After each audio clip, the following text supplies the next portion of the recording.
Et dans les colos, à chaque fois, les jeunes, maintenant, ils aiment faire du canoë ou ils aiment faire du rafting. Eh bien, on va faire du rafting spirituel. On va descendre le fleuve de vie, de source de vie. Amen. Est-ce que tu le crois ce matin? Alors ce matin, on est dans September Camp et j'ai plus de voix déjà. On est tellement heureux qu'on crie tout le temps. Et ce matin, j'aimerais, si je peux avoir la main sur le PC, c'est bien. Merci. Ce matin, j'aimerais aller sur un thème changer et le changement, la transformation pour cette année pour cette année qui recommence, pouvoir changer. Et je veux dire, le changement, c'est. Oh, vous êtes bons. Le changement, c'est. Maintenant qu'on le dit, ça me rappelle un truc. Ça, le changement, c'est maintenant. C'est lui. C'est vrai. Je m'en rappelais plus quand j'ai fait la prédication. Merci de l'avoir trouvé pour moi. Notre cher président Hollande, qui est passé avec ce slogan « Le changement, c'est maintenant ». Mes 60 engagements pour la France. J'ai regardé hier, sur 60 engagements, il en a tenu 23. C'est déjà pas mal, ce n'est qu'un homme. Mais voilà, il y avait 60 engagements pour changer. Il n'y en a que 23 qui ont tenu. Et j'aimerais te dire, ce matin, je veux te présenter mieux qu'un homme parce que ces hommes-là, ils font du mieux qu'ils peuvent, enfin, j'espère. Ils s'engagent en politique et quelquefois, on les prend pour des messies. Et on se dit, voici un homme qui va incarner le changement. Et puis le prochain président dit, c'est lui. Et on attend une sorte de messie. Mais le véritable Messie qui peut t'amener le changement, c'est lui, c'est Jésus-Christ, c'est celui qui avance sur ta vie, c'est celui qui revient. On peut célébrer Jésus ensemble.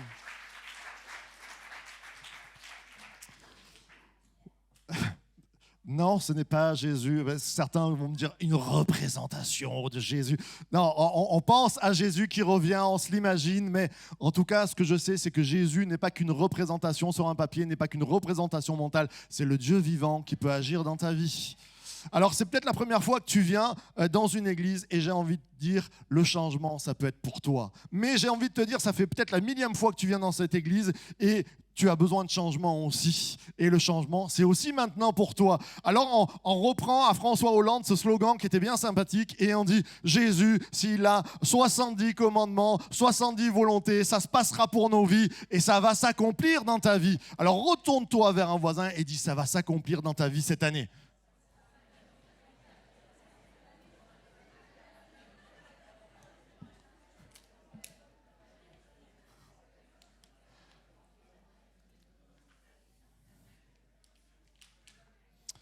Thomas, je t'ai pas vu le dire à quelqu'un là. Tu l'as dit. Bon, ça va.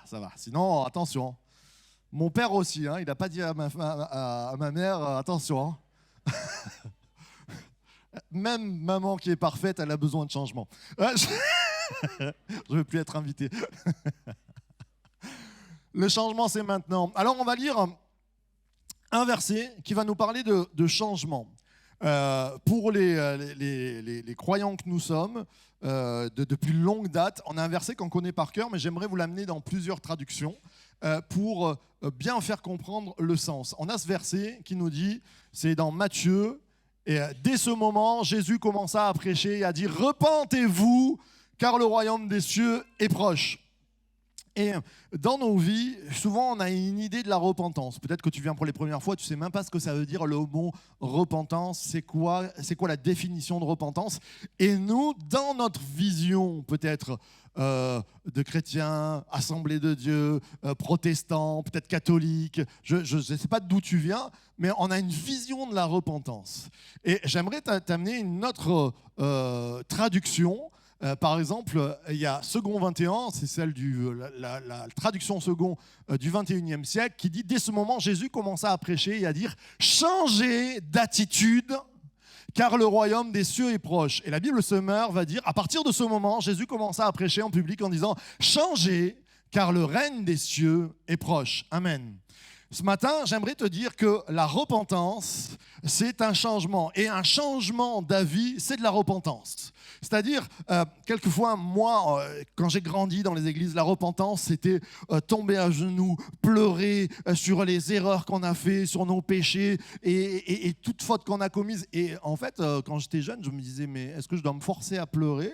parce que là, je ne le sens pas, et comment ça se... Chacun a son chemin. On a tous un chemin dans la vie, et quelquefois, on a fait des grosses erreurs, et il y a une culpabilité qui est là. Et quand on rencontre Dieu, Dieu enlève la culpabilité. Il y a des larmes de tristesse, et aussi qui sont remplacées par des larmes de joie, parce qu'on sent qu'il y a un renouveau. Mais il y a aussi des ados, des enfants qui ont grandi dans nos églises, et qui se disent, oui, je comprends que j'ai péché, je comprends que je fais des erreurs, mais je sais pas. Mais en fait... Le mot repentance, il vient dans nos cœurs pour dire il faut que tu aies un changement dans ta vie. À la rentrée septembre, là, il faut que tu arrêtes tes bêtises, il faut que tu arrêtes de penser que tu es bien ou que tu n'es pas bien. Il faut juste un changement dans ta vie. Alors que tu pleures ou que tu ne pleures pas, il n'y a pas de bonne ou de mauvaise repentance. Petite private joke sur Astérix. Il y a une repentance, il y a un changement d'avis pour changer de vie. Ce que je te propose là, dans ce September Camp, et on va voir tout un mois, c'est que tu changes ta vie. Non pas parce que c'est bien de changer, mais parce qu'on en a besoin. Et peut-être que tu viens pour les premières fois, que tu dis, ouais, c'est vrai que j'aimerais un nouveau départ. J'aimerais qu'il y ait quelque chose qui change. Il y a une étincelle dans ma vie, je ne trouve plus l'étincelle. Jésus te propose ce changement et il te dit, attention, le royaume des cieux, Matthieu dit royaume des cieux, Marc va dire le royaume de Dieu, c'est-à-dire le royaume de ce qui est divin, s'approche de toi, change d'avis. Et ce que je veux dire, c'est que la repentance, quelquefois, nous, en tant que vieux croyants, sans cheveux, on se dit, c'est pour ceux qui viennent du dehors, qui ne connaissent pas Dieu. Non, la repentance, c'est un style de vie. Le changement, c'est maintenant. Ça veut dire que maintenant, je dois encore changer. Et que si tu n'as plus envie de changer en tant que vieux chrétien, en tant que vieux croyant, tu fais partie des murs, il y a presque ta photo qui est incrustée dans la peinture, eh bien, tu as besoin de changement. Et quand ça ne va pas dans ta vie, c'est parce que tu n'as pas changé, parce que tu ne t'es pas repenti. Il faut changer d'avis dans nos vies pour changer de vie. Il faut à un moment donné faire un constat et dire si ça ne va pas, c'est que je dois changer quelque chose. Et Dieu te dit, le royaume de Dieu, le royaume de Dieu s'approche et ce matin c'est pour toi. Si tu le désires dans cette rentrée. On va voir quelques aventures que Jésus va avoir au travers de sa vie et des rencontres qu'il fait et comment il a pu changer la vie. Ce n'est pas un président de la République qui va changer ma vie. Ce n'est pas une star de cinéma ou de la chanson ou un artiste ou un écrivain, un philosophe. Ça peut être intéressant ce qu'il dit, mais ce que je sais, c'est que Dieu a prévu pour moi une possibilité de changement. Il y a quelquefois dans nos vies des moments où on se dit j'arrive pas à changer, j'ai plus de possibilités. C'est pas vrai. Ça, c'est pas vrai. C'est un mensonge. Il y a toujours une possibilité et c'est ce qu'on veut te proposer cette année. Alors, premièrement, un changement pour un mieux. Ce que je te propose ce matin et ce que l'Église Source de Vie te propose, c'est du mieux dans ta vie. Quand Jésus dit « Repentez-vous, car le royaume des cieux s'est approché ». Bien sûr que dans la Bible, il y a des moments de repentance où les gens doivent dire « Ah, j'ai péché, c'est terrible, c'est-à-dire j'ai commis des erreurs, j'ai fait des crimes, et je te demande pardon Dieu ». Mais là, le contexte du texte, c'est « Hey, ouvre les yeux, le royaume des cieux est là ». Et c'est-à-dire, j'ai souvent appris dans cette église que le péché n'est pas que les addictions. C'est-à-dire, je suis addict à la drogue, je suis addict à la pornographie, je suis addict à la colère, j'ai un mauvais caractère. Toutes ces choses-là, bien sûr que Jésus peut te guérir, peut t'arracher ces addictions. Mais c'est plus que ça. C'est quelquefois un aveuglement, c'est ne pas voir ce que Dieu peut faire dans ta vie. Et c'est déjà péché. Péché, le mot péché, c'est rater la cible. C'est-à-dire que je crois que Dieu veut de moi que je vienne juste le dimanche matin, que je m'assoie, que je prends ma Sainte Seine et ça va, j'ai dit bonjour aux frères et sœurs et je suis content. Non, Dieu veut plus pour toi. Il veut un épanouissement. Il veut la vie pour toi. Il veut un changement. Changer pour mieux. Alors, je ne sais pas qu'est-ce que le mieux pour toi, mais Dieu le sait. Il y a dans la parole de Dieu, une histoire où un jeune homme riche vient voir Jésus et il dit « Je veux te suivre, j'aime bien ce que tu fais, je crois que c'est bien pour moi ». Et Jésus va lui dire « Eh ben, tu sais quoi, prends tes richesses, donne-les aux pauvres et suis-moi ». Et là, aïe, ça coince. Et il n'arrive pas à abandonner sa sécurité. C'est-à-dire que tout ce qu'il a établi dans sa vie, tout son avenir, son mieux pour lui, c'est son argent, c'est sa richesse. Et ça se comprend. Nombre d'entre nous, des fois, on se fait avoir. Où on se dit, ma sécurité, c'est mon salaire, c'est mon PEL, mon PEA, je ne sais plus les noms de... j'en ai plus. C'est l'argent que j'ai mis de côté, c'est ce que j'ai thésaurisé au travers des maisons que j'ai bâties. Et il est vrai, même en tant que croyant, c'est pas vrai? Des fois, notre assurance, on se dit, ah, c'est bon, on a bien travaillé, c'est notre richesse qui va nous tenir. Et quand il dit, abandonne tout et suis-moi, ben, c'est un peu comme si Jésus venait nous dire, abandonne, si tu veux le mieux, il va falloir que tu comptes plus sur moi que sur tes richesses. Et si tu perdais tes richesses, est-ce que tu me fais confiance? Est-ce que si tu perds ton assurance qui est autour de toi, est-ce que tu me fais confiance?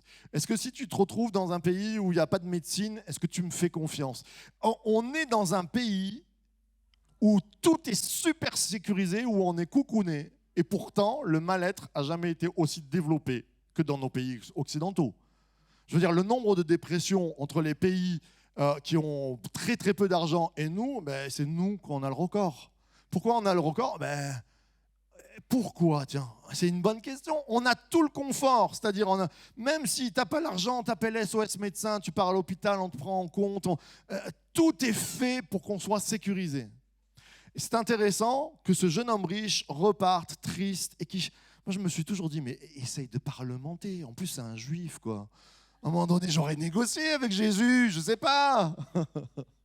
La négoce.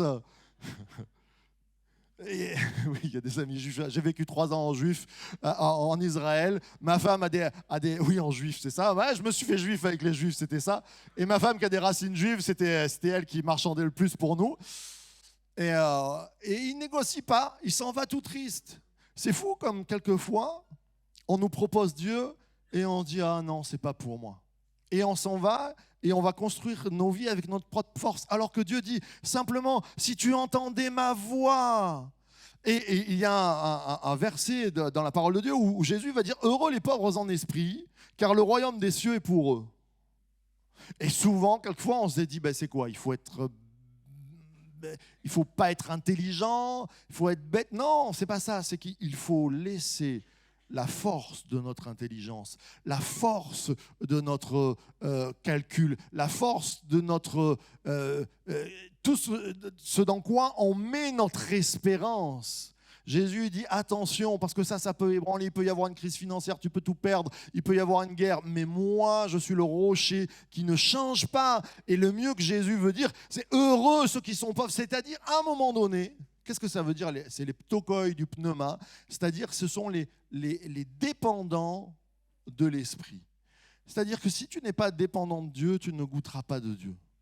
Quelquefois, nous, on nous a appris à être autonomes, à être individuels, mais ce sont les dépendants de la foi qui arrivent à avoir du mieux dans leur vie. C'est-à-dire que tous les matins de dire « Seigneur, merci pour le travail que tu me donnes, merci pour l'argent que j'ai, merci pour la médecine et les médecins que j'ai autour de moi, mais je veux compter sur toi en premier. » Et comment ça se passe dans la vraie vie? Ça se passe que si tu te fais un bobo, avant d'appeler SOS, tu peux déjà appeler Jésus qui peut te guérir. Amen. C'est à un moment donné, tu n'as plus dans tes finances la possibilité de payer ce que tu dois payer, prie le Seigneur et il va te trouver une solution.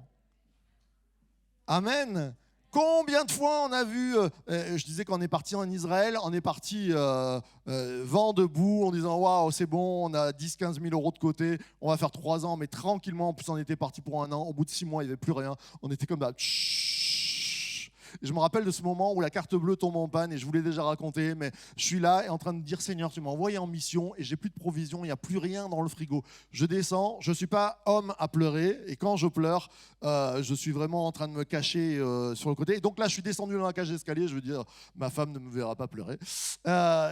Et je descends, j'en pleure, je dis on n'a plus rien, la carte elle est cassée, il n'y a plus rien sur le compte, comment je vais faire? Je peux appeler ma mère, mais l'argent ne rentrera pas avant.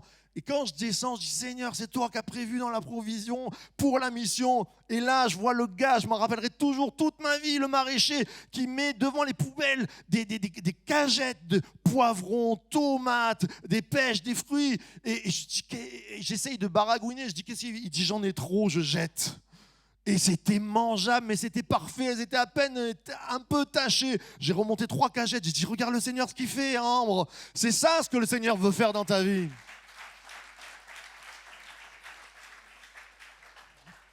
Changer pour mieux, à un moment donné, il va falloir que tu décroches de ton intelligence. On t'a toujours appris à compter sur toi-même. Dieu veut te dire, et si tu comptais sur moi ce matin? Je vais prendre une Bible. Je ne sais pas où ma Thompson est passée. Tu peux me passer la Bible là?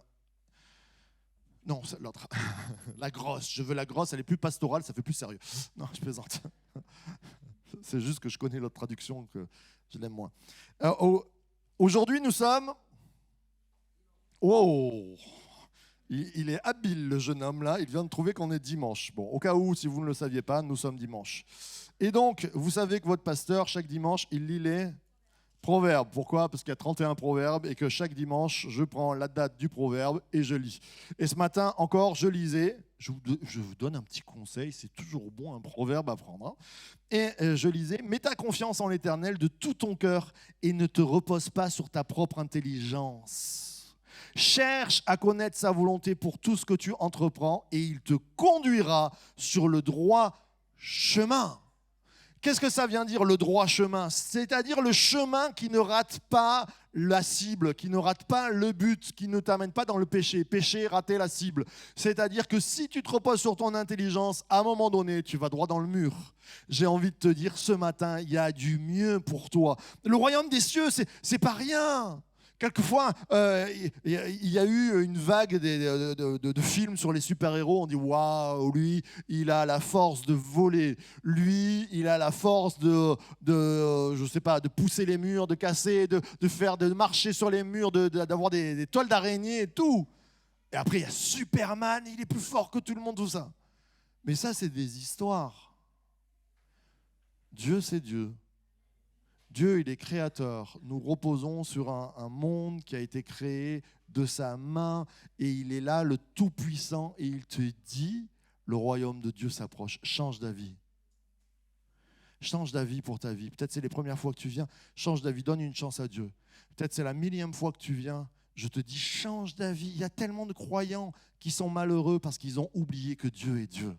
Que Dieu est tout-puissant. Arrête de te reposer sur ton argent, sur ton intelligence. C'est ce que Dieu te dit. C'est pas que c'est mauvais. On va pas tout laisser en disant, ah, le Seigneur revient. Non, le Seigneur nous donne des bons gestionnaires, de travailler, mais de dire, la priorité, c'est Jésus sur laquelle je m'appuie. Alors ne te fais pas de soucis, il y a peut-être des retraités qui sont là, la santé est en train de descendre, vous ne savez plus, vous vous dites, aïe, aïe, aïe, ça commence à être compliqué dans ma vie. Fais confiance à Dieu. Fais confiance à Dieu, il est notre paix, il est Yahvé Shalom, c'est-à-dire Dieu de paix. Il amène la paix. Amen. Changer pour mieux, c'est quand même mieux d'être dans la paix et dans la joie. Et si on commençait cette rentrée avec la joie dans le cœur? Amen. En se disant, Seigneur, je veux aller de l'avant et pas être comme ce pauvre jeune homme riche qui n'a même pas marchandé et qui est parti tout triste. Changer pour mieux, changer pour se retrouver. Il y a quelques fois, on ne sait plus qui on est. Il y a ces grandes questions dans nos vies où on se dit, qui suis-je, où vais-je, je sers à quoi dans ce monde? Et on s'est à peu près tous posé cette question, au moins adolescents, j'espère, mais on peut se la poser encore et peut-être même en tant que croyant, on se la pose. Et Jésus est celui qui nous fait retrouver la véritable identité. C'est-à-dire que quelquefois, on ne sait plus où on en est, on ne sait plus où on habite. Et on voit des hommes dans la parole de Dieu, un homme qui va monter sur un arbre et qui va regarder au loin. Il est de petite taille, il nous a dit l'Évangile. Il va regarder au loin, il va dire, ah, il y a Jésus qui passe, ça m'intéresse, mais est-ce que c'est vraiment pour moi? Et Jésus l'a vu et il dit, hâte-toi de descendre, viens, descends, parce que je dois résider dans ta maison aujourd'hui. Et Jésus, peut-être nous dit, à toi de descendre de ton intelligence, à toi de descendre de tes façons de voir, de me voir. Peut-être que tu penses que Dieu est mort Et Jésus veut te dire, je suis vivant. Peut-être que tu penses que Dieu a déjà assez fait pour toi et il te dit, hâte-toi de descendre de tes habitudes religieuses, traditionnalistes, et je veux faire quelque chose de nouveau pour toi. Changer d'identité. Il y a dans la Bible, quand je dis la parole de Dieu, c'est la Bible, un homme où il nous est dit, il était possédé de plusieurs démons. Il y a des mauvais esprits sur cette terre et qui agissent quelquefois dans les hommes parce que les hommes ont laissé entrer des ténèbres. Et là, cet homme-là, il nous a dit qu'il vit dans les cimetières, il n'a plus de vie sociale, il n'y a plus rien. Il n'y a plus rien pour lui. Et quand Jésus passe, quelque chose se passe, il y a un discours qui est en train de se faire et Jésus vient le délivrer, vient le libérer pour qu'il retrouve son identité. C'est extraordinaire comme cet homme, il nous a dit, il fut retrouvé dans son bon sens. On est dans une société où quelquefois l'identité se perd et on ne sait plus où le bon sens est. On ne sait plus si on est un homme, une femme, entre les deux, de quel pays, est-ce qu'on fait partie de l'Europe, est-ce qu'on est français, est-ce qu'on est breton, est-ce qu'on est corse, on a des origines italiennes, il ne manquerait plus qu'on ait des origines italiennes. Il y a parmi nous des pieds noirs, les pieds noirs ça n'existera plus, ça a déménagé, c'est fini. Et quelquefois on est complètement déraciné dans nos vies, on ne sait plus où est notre identité. Et il n'y a pas besoin d'être possédé pour être en mal-être. Quelquefois, il y a des choses même qui viennent posséder notre être. On ne voulait pas, mais on s'est fait avoir par des addictions. J'ai rencontré des personnes, quelquefois, ils ont joué, ils ont vendu tous leurs biens, ils ont perdu leur maison parce qu'ils se sont mis dans des jeux et qu'au début, c'était juste pour jouer et que le jeu est devenu leur identité et que c'est devenu leur maître. Ils ont mis tout leur argent. Hier, j'écoutais un témoignage de vie des époques rock'n'roll et où le gars racontait les années cocaïne des rockers et il disait, j'ai un ami qui me disait, j'avais une super belle maison, je l'ai sniffée. C'est-à-dire qu'avec la cocaïne, j'ai dû vendre ma maison parce que ça coûtait tellement cher. Et le gars, il a perdu sa famille, il a perdu sa santé, il a perdu sa maison et il a été comme possédé par un style de vie. Quelquefois dans nos vies, on se dit, c'était pas le rêve que j'avais, mais il y a des choses qui nous ont possédés. J'allais dire, on est dans une société, quand c'est pas la drogue qui t'aliène, des fois c'est les finances. Tu prends un crédit sur 30 ans, tu es aliéné avec ton crédit. Et il y a plein de choses qui viennent aliéner nos vies. Et Jésus vient dire, ce matin, je veux que tu retrouves ton identité. Vous savez, moi je crois que Dieu nous a créés. On peut croire autrement, on peut croire que c'est le méga super hasard qui nous a créés. Moi, je crois que Dieu nous a créés et la Bible nous raconte non pas un édit scientifique de comment ça s'est passé, ce sont des étapes un petit peu pour dire acte 1, scène 1, comme au théâtre. Et à un moment donné, Dieu nous dit qu'il a mis en nous son souffle de vie. Il y a eu les animaux, ils étaient vivants, mais nous, il a mis la neshama, ce qui est en hébreu, un souffle de vie particulier. Et ce souffle de vie, eh bien, c'est ce qui nous permet d'être pas des animaux. On est des animaux divins. C'est-à-dire qu'on est comme un animal, mais Dieu a planté son divin. Et quand l'homme refuse, oublie ce souffle divin, il lui manque quelque chose. Il perd de son identité. J'aimerais juste te dire ce matin, retrouve ton identité, retrouve le souffle divin. S'il est notre créateur, quelquefois on nous a présenté Dieu comme un père fouettard. Non, il est un bon papa. Peut-être que tu as eu des parents qui ont été durs. Dieu n'est pas un Dieu dur. Il nous a dit que Dieu, la définition première, c'est Dieu est amour.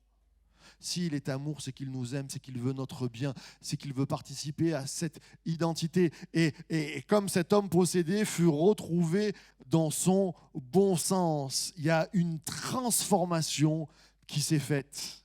Et Dieu veut te redonner ce bon sens à ta vie. Il veut changer ta vie. Il veut que tu puisses repartir à zéro et qu'il y ait une transformation. Alors tout ce qui peut t'aliéner ce matin, mon ami, je crois à celui qui passe et qui te dit, le royaume des cieux s'approche de toi. Est-ce que tu veux que ça change?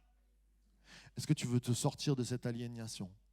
Il y a des croyants parmi nous qui connaissent Dieu, mais qui sont dans des aliénations. La peur peut être quelque chose qui nous prend, qui vient nous enfermer. Le Seigneur veut dire, ton identité n'est pas dans la peur.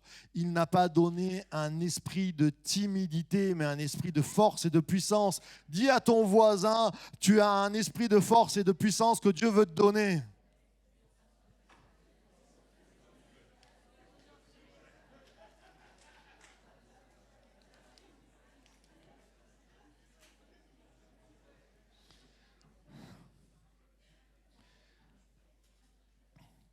Et Esther qui dit à son mari, si tu pouvais être un peu moins fort quand même, c'est bien.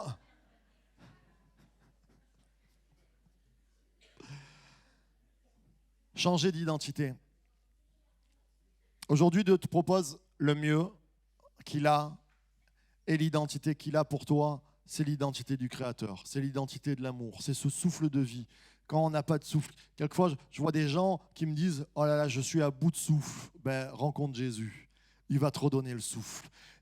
Tu vas me dire, mais c'est si simple que ça. Ben oui, c'est si simple que ça. Il y a 200 personnes ce matin qui le croient. Amen. Est-ce qu'il y en a qui le croient? Alors on applaudit le Seigneur. Je passe rapidement parce qu'on est timé ce matin. Changer pour vivre. Et je crois que Dieu veut pas une petite vie, mais une vie en abondance. Quelquefois, on est comme cet arbre on avait des racines. Et peut-être que tout ce qui fait partie de notre passé nous a ancrés dans quelque chose qui est en train de mourir, dans une vie qui est sèche. Et quelquefois, on a même été coupé. Et toutes ces racines, elles nous tirent vers le bas. Mais Dieu, même de la mort, peut faire naître quelque chose. Vous savez pourquoi? Parce qu'il est le ressuscité. Il n'y en a qu'un qui a été ressuscité, qui est rentré de la mort sans que personne ne prie pour lui. C'est Jésus. Je vous rappelle que Jésus a été crucifié, laissé pour mort. Et quand on est venu le troisième jour au matin pour voir comment ça se passait, la pierre était roulée et à l'intérieur du tombeau, il n'y avait personne parce que Jésus est ressuscité. Amen. Amen. Changer pour vivre.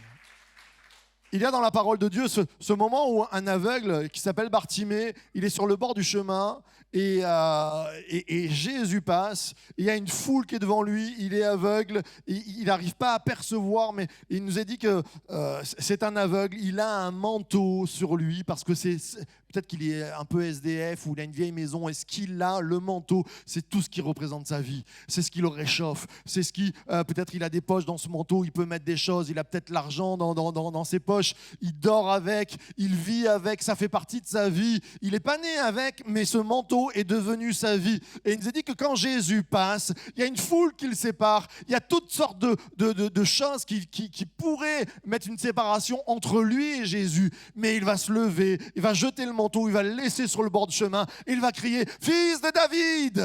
Parce que Jésus était fils de David. « Aie pitié de moi !» Jésus, fils de David, aie pitié de moi. Parce qu'il sait que lui, il est mort, il est aveugle, il n'a pas d'espérance, mais que Jésus peut ressusciter quelque chose en lui. Et Jésus va passer et il va prier pour lui et cet aveugle va voir. Ce matin, j'ai envie de te dire, quelquefois, nous sommes aveugles sur les réalités divines. Le royaume de Dieu s'approche et ouais, c'est bien. Ouais, c'est chouette, c'est bien pour toi. Et puis peut-être qu'on a même une idée de se dire « Oh, bon voisin, ce matin, ça va lui faire du bien, ça. Ah, vivre mieux, vivre plus loin, retrouver son identité, mon fils, ma fille, ah ouais, c'est bien pour vivre. » Non, c'est à toi que Dieu aussi s'adresse. Parce que quelquefois, on est aveugle et on a un aveuglement dans nos vies. Et il y a des choses qui nous séparent de Jésus. Il y a une foule et il y a un manteau qui s'est greffé à notre peau. On n'est pas né avec, mais il y a toutes des circonstances, peut-être des étiquettes, des manteaux que les gens nous ont mis dessus. Des noms, des surnoms qui ont fait de nous ce que nous sommes. Et on traîne ces valises. Et ce matin, Jésus veut te dire, laisse ton manteau, laisse ton histoire. Laisse tes racines peut-être, je veux faire quelque chose de nouveau. Un jour, un homme religieux va s'approcher, qui aime Dieu, mais il ne comprend pas tout. Il dit, mais Jésus, qu'est-ce qu'il faut faire? Qu'est-ce que tu proposes? Et Jésus va lui dire, il faut que tu naisses de nouveau. Et là, notre cher ami Nicodème va dire, mais comment on fait? Je dois aller voir ma mère, on doit rentrer dans le ventre. Mais Jésus dit, oh là là, tu comprends rien. Je veux faire quelque chose de nouveau. C'est-à-dire que tu as oublié que ton Créateur est ton Créateur et qu'il a le souffle de vie en toi. Et que quand il met un souffle de vie en toi, tout peut repartir. Et je ne sais pas où tu en es, mais quelquefois, il y a des personnes, des croyantes qui viennent me voir, qui me disent, je suis à bout. Il y a ça, il y a ça, il y a ça, il y a ça, il y a ça. Laisse ton manteau ce matin. Laisse les étiquettes, laisse la foule qui te sépare. Viens à Jésus. Je vais demander au pianiste, il est parti. Il est parti boire le café encore, Luc? Ah non, il est au fond. Luc, tu arrêtes de boire du café, hein?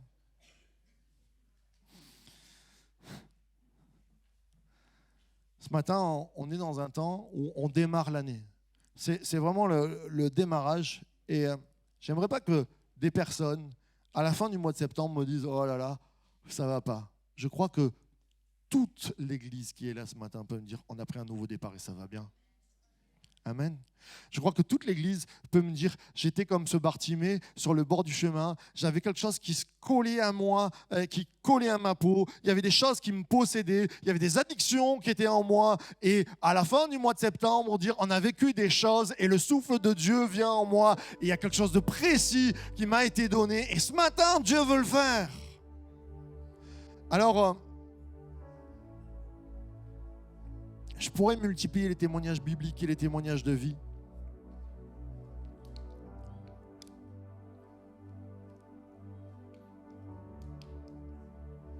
Et on va en voir des témoignages de vie tout à l'heure. J'aimerais qu'on puisse se lever ensemble. Ce matin, c'est le temps du changement. C'est maintenant. Pas une promesse électorale. Changement du Dieu Tout-Puissant.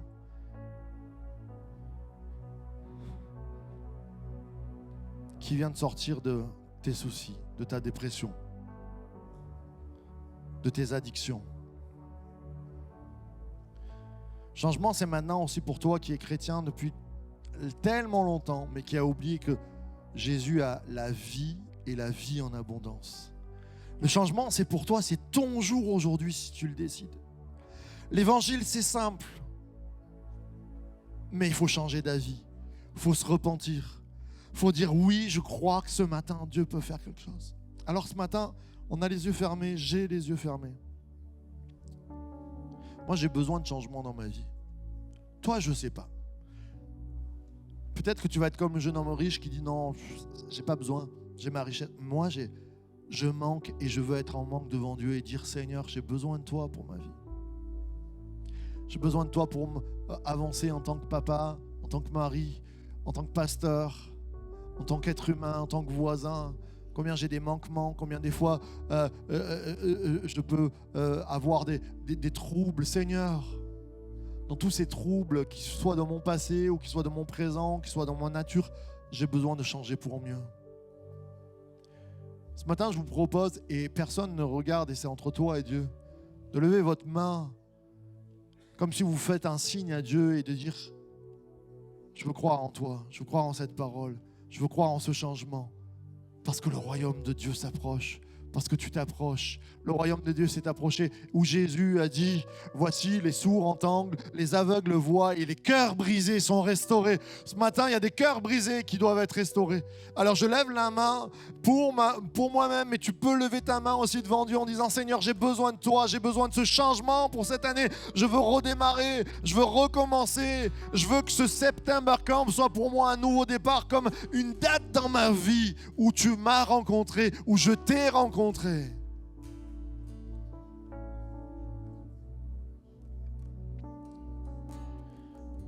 Je vais faire une prière globale, mais si tu as besoin de plus ce matin, on aime prier ensemble. Souvent, ce qu'on fait, c'est que les personnes s'approchent et tout simplement, on prie pour eux, pour juste ils nous disent j'ai besoin, je suis malade, et je crois que Dieu peut guérir des maladies. Vraiment, il le fait. J'ai le cœur brisé, eh bien Dieu guérit le cœur brisé. Peut-être que je suis en dépression en ce moment, ça ne va pas. Peut-être que j'ai juste envie d'un souffle nouveau, j'aimerais que ça redémarre dans ma vie. Tu viens sur le devant, on va prier. Notre Père, nous sommes devant toi. Et je te demande, parce que tu as dit que tu mettrais ta bénédiction dans ces murs, dans l'église, tu as dit, voici là où 2 ou 3 sont assemblés, je mettrai ma bénédiction. Nous nous unissons devant toi. Nous disons pardon parce que quelquefois on a fait avec nos volontés, mais on a mal fait. Quelquefois on s'est détourné de toi. On a besoin de toi ce matin, notre Père. Je te prie pour toutes les personnes qui vont s'approcher, qui ont besoin de toi, pour toutes les personnes qui ont levé les mains et qui ont besoin d'un souffle nouveau, que tu puisses l'accorder ce matin en ton nom, au nom du Père, du Fils et du Saint-Esprit. Commencez à vous approcher si vous avez besoin de prière. On veut prier avec vous, on ne veut pas vous laisser partir comme ça. C'est le nouveau départ, c'est ton September Camp à toi. Tu as besoin d'un souffle nouveau, tu as besoin que ça reparte. Commence à t'approcher. On va prier ensemble, on est en famille, on n'est pas en train de se regarder. On est là pour te bénir, on est là pour que la vie coule et la vie en abondance.